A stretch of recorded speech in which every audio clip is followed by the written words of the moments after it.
Good afternoon. I'm Leon Davis, and it is 2 p.m. Saturday, May the 11th, 2019. And you're listening to Altitude Adjustment. I want to thank you very much for joining me this afternoon. I am going to ask for a little bit of your patience as I am trying something new today. It was a last minute decision, so it's Murphy's Law is probably going to be in a full effect, but I will try to manage that as best I can, make sure that the show goes as intended. Today's podcast, so I'm going to check and make sure everything is performing as it should. And then I'll get started.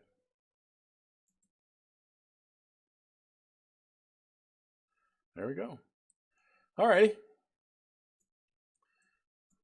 So again, thank you very much for joining me this afternoon. Today's podcast, I have titled it Circus, Theater, or Life. Circus, Theater, or Life, it's about our politics are a necessary part of governing and our society being functional and successful in meeting all the needs of the people.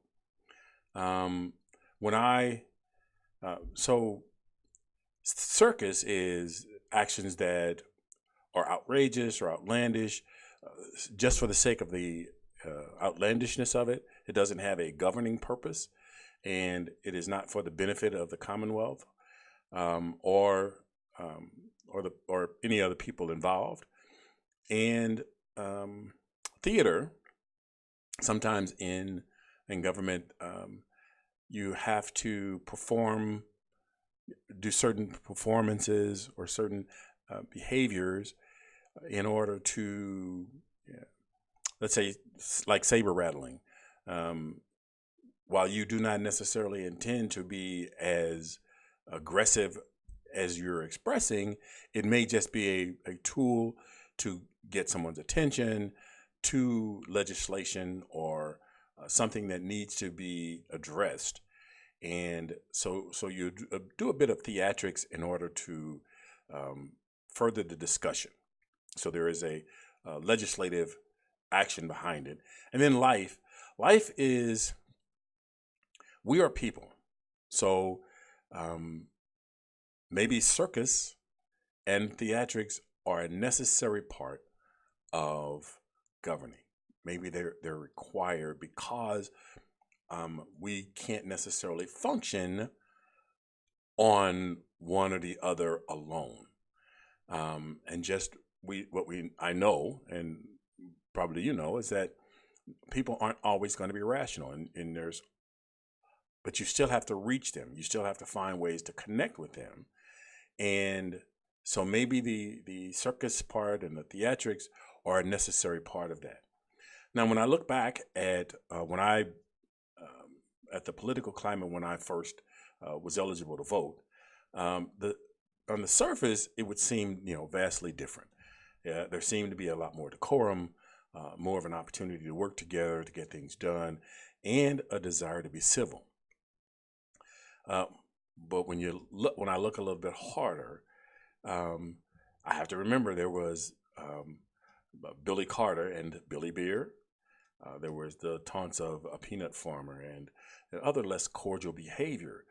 So our politics hasn't always met the standard of just getting down to business and governing. And that's a little bit of what I want to cover coming up in this session. So again, thanks for joining me, and I'll be right back. Welcome to Altitude Adjustment.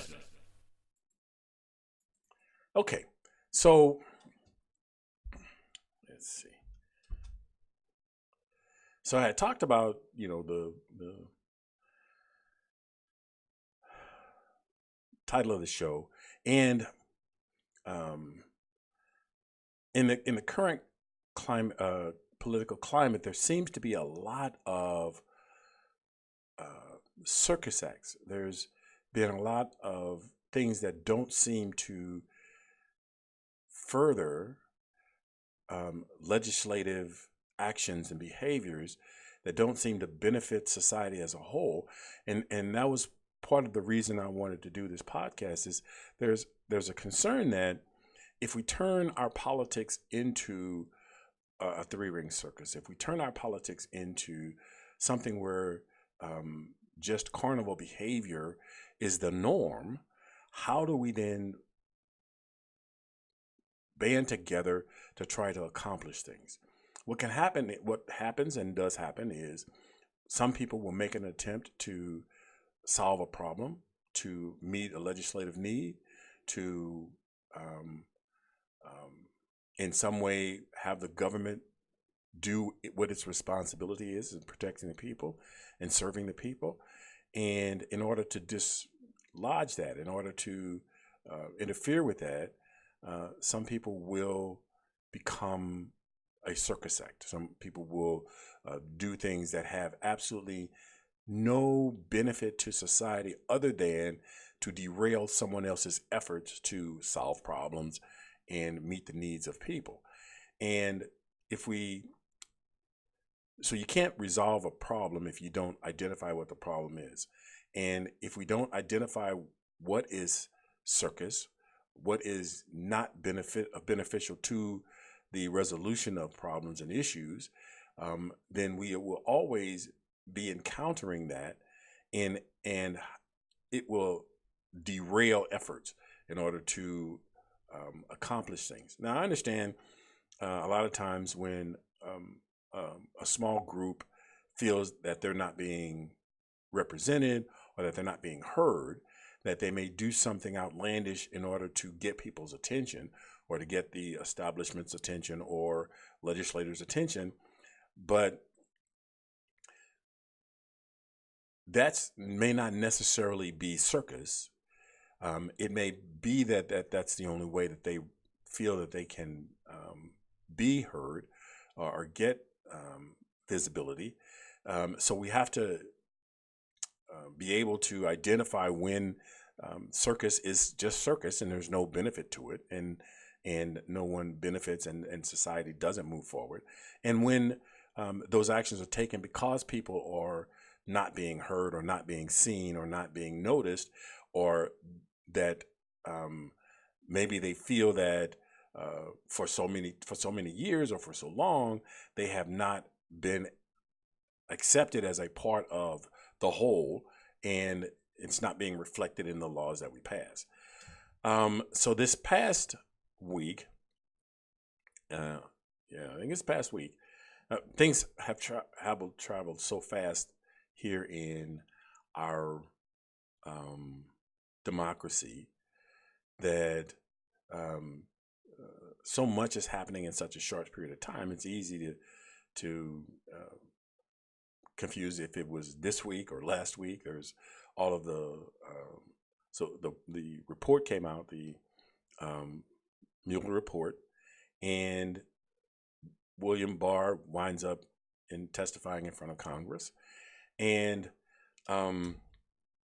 so there were three clips that I took from that particular event, and I think they help illustrate some of the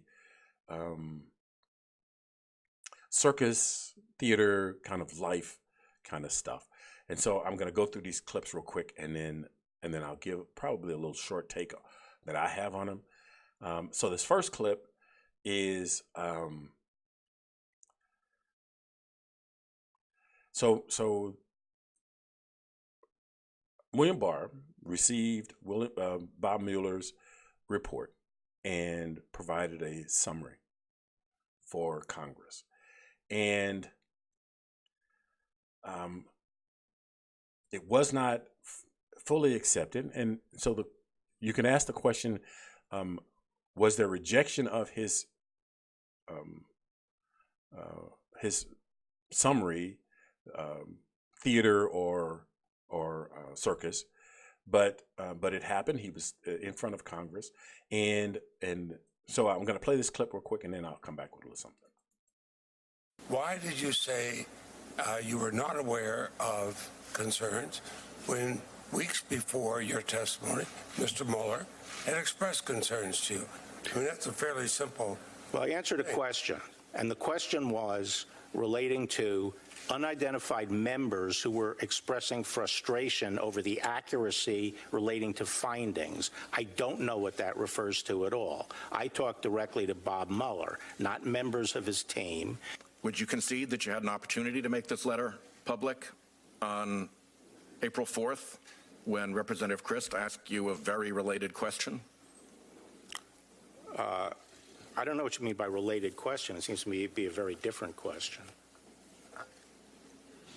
I can't even follow that down the road. I mean, boy, that's some masterful hair splitting. So sometimes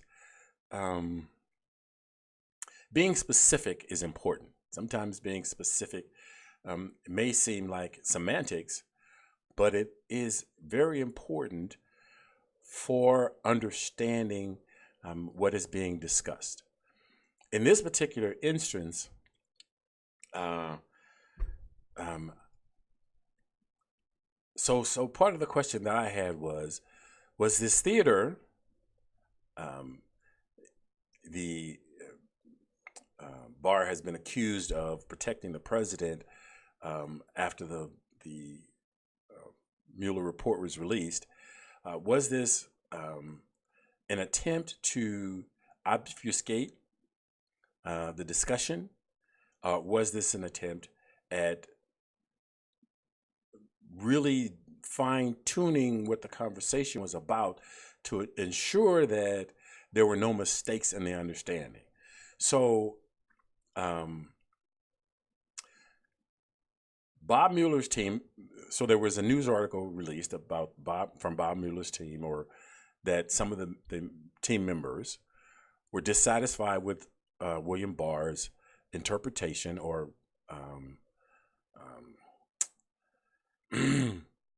summary of the Mueller report, that his summary did not clearly reflect the intent and the scope of the report. And Bob Mueller himself had spoken with Barr and sent a letter to Barr addressing that issue also. So the question became about members of the team. Because he did not speak directly to members of the team, he can legitimately say, I don't know what the team knows. I don't know what those team members are talking about. And so his answer, while he knew what Bob Mueller thought, it's quite possible he could have applied Bob Mueller's answer or thought of it to the whole team. And then he could have addressed the question in a manner that was beneficial to move the conversation forward. Because of the way he answered the question, which was not necessarily technically wrong, because he did not talk to the members of the team, and he did not accept necessarily the news article as the ultimate authority on what the team thought or felt. So he didn't address, he could have answered the question in such a way that reflects, I know what, I know what Mueller has said, and I'm guessing that Mueller spoke for his team, but he chose a very cryptic way, I think cryptic, in answering the question. It was avoidance of, so he never mentioned, when he was asked that, he never mentioned that he had received a letter from Mueller, which he could have easily, if they were members of Mueller's team, and Mueller sent, being the head of the team, sent a letter, he could have easily, grouped those together in the course of answering that question, so to move people forward, and that didn't happen. how did that? So the question then becomes, how does that help?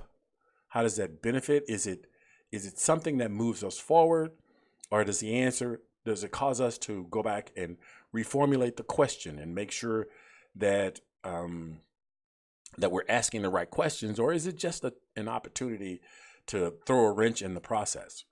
So I'm gonna move on to the second clip. This is, well, I'll play the clip and then I'll come back.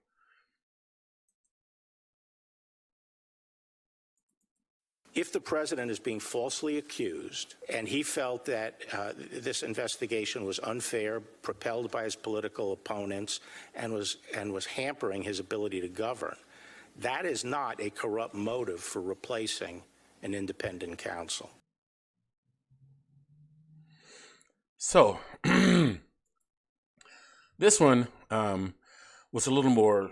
There was a little more nuance in the conversation, in the answer to the question. So so Barr says, if the president feels that Mueller's investigation hampers his ability to govern, there is no corrupt intent in trying to stop that investigation. Now, the thing about the investigation was that the number 45 acted improperly and illegally, and not in the best interest of the Commonwealth in running for office. So the question then becomes, is he allowed to eliminate an investigation that investigates his behavior that may be criminal? So if he is a criminal president, and I'm not accusing him of being a criminal president, I'm just hypothesizing. If a president is criminal and doing criminal behavior, and an investigation is started into their behavior, well, of course, that is going to impact their ability to govern, because it is investigating the president's behavior. Now, I'm not saying it impacts his behavior to where he cannot govern. He most certainly can continue to govern. But the scope of the investigation was to determine if there is some wrongdoing there. And any president or any leader or anyone in a position of authority should not be able to eliminate investigations into their behavior when it's considered criminal. In our government system, there are 3 branches of government, and each one is responsible for overseeing the behavior and performance of the other one in an attempt to ensure the best outcome for our citizens. So in this particular instance, it did not matter whether his motives were corrupt or not, but trying to stop the investigation, whether he thought it was hampering his ability to govern or not, to me would seem wrong. And so I didn't know if this particular instance was obfuscation, or was it circus, or was it just an attempt to hide things, to muddy the conversation. And this last clip, I'll just go ahead and play it. If the president is being falsely accused and he felt that this investigation was unfair, propelled by his political opponents, and was hampering his ability to govern, never directed him to fire. And there is a distinction between saying to someone, go fire him, go fire Mueller, and saying, have him removed based on conflict. All right, I had some audio problems there. Let's try it again. The president never directed him to fire. And there is a distinction between saying to someone, go fire him, go fire Mueller, and saying, have him removed based on conflict. And that one was very interesting for me. This one came down to not so much the semantics, whether firing or removing was significant. It's that if it changes the ability of the legislature to hold accountable, to investigate whether or not something nefarious has occurred, it does not matter if firing, if I say fire that person, it more matters about intent. So what was the intent? So I talked a moment ago about motive, whether it was corrupt or not. So if the motive was to halt the investigation, the corruption can be determined or it can be examined whether it was a corrupt motive, but the end result has to be, does it stop the ability to protect the people and do the people's job? So those three clips, I think, to me, help identify the circus and theater. There's never going to be, or I can say never, it's less likely that there's going to be a clear cut, this is circus, clear cut, this is theater, because those definitions require understanding the intent, understanding the mindset of the people who perform the behavior. So more or less, we're going to try to see the action, see the result of the action, and then determine if it was circus, theater, or if all of these things being equal, it's necessary in order to get the job done.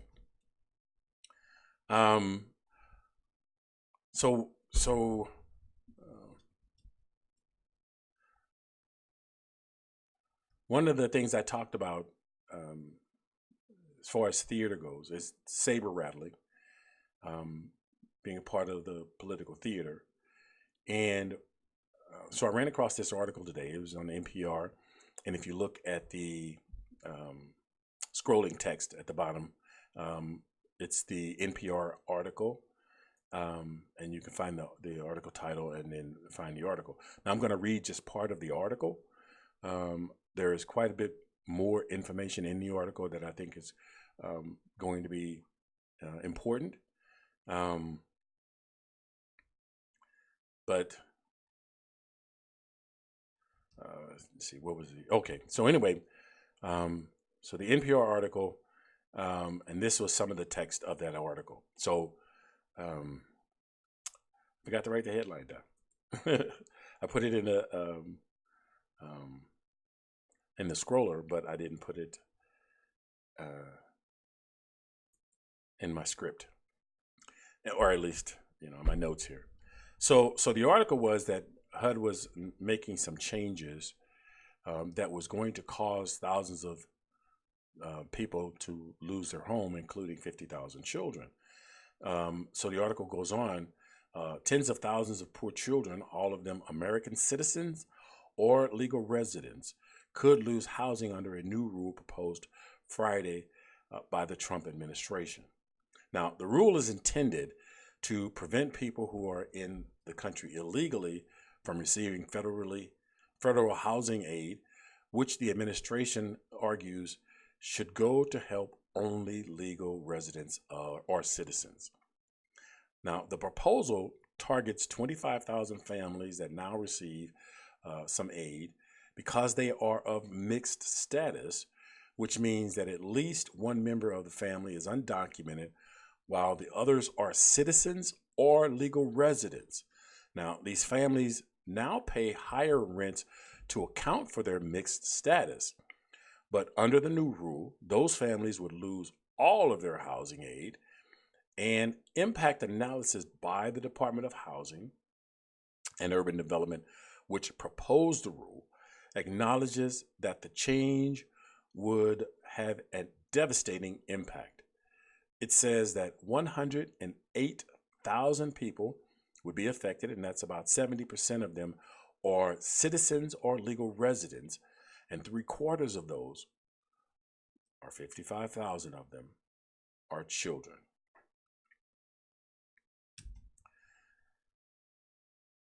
So I've talked earlier in an earlier podcast, and so I don't know if this is theater or if this is circus. It has a negative impact. So it's hard to say that there's no result to it. There's no that it's just done for the sake of showmanship. There's going to be, it could be theater in an attempt to make better negotiations. If you scare enough people. I talked earlier in my podcast, or you can hear other people talk about how cruel this particular administration is, and even the proposing of something like that. People who are one paycheck away from having a roof over their head, having food in their mouth, and being able to clothe themselves, don't see their existence as politics or as a political weapon. And hopefully we can find a better way to address our problems rather than fear and intimidation and threats of force.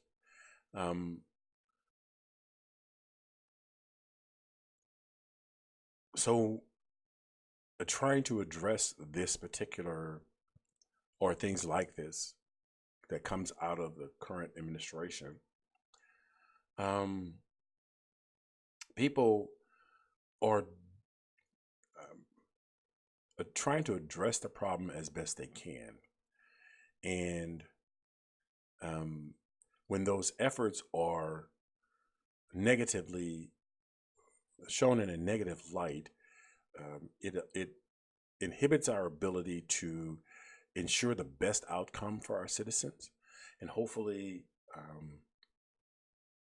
we can change our politics in such a way that we can still address our problems, and even address our problems in a forceful manner, without threats, without force, undue force.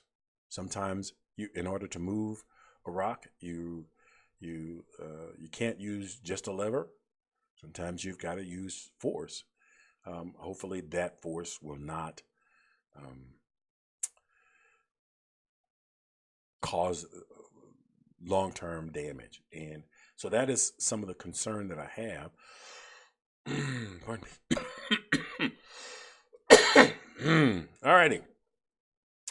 I want to thank you very much for joining me this afternoon, and I'm going to wrap this session up.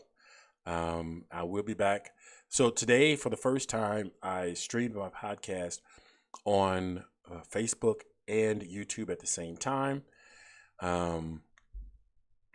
I keep a copy of the podcast, the video podcast, available on the YouTube channel.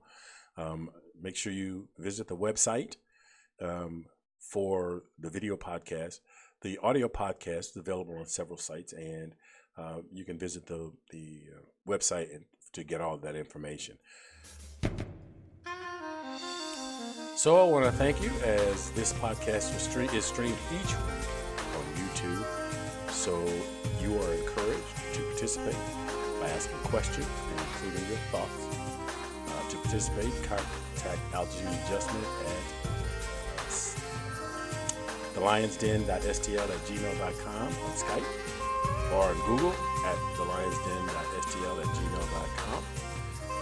I'm also adding Facebook if I'm able to continue to stream to Facebook in a useful manner. Feel free to connect with me on Instagram, Pinterest, Facebook, and on YouTube. And be sure to look for this and other episodes where you're listening to podcasts. Your likes and shares are internet gold, so please like and share this podcast where you find it. Remember to be cool, be calm, and above all, be careful. Look out for the other guy, because they may not be looking out for you.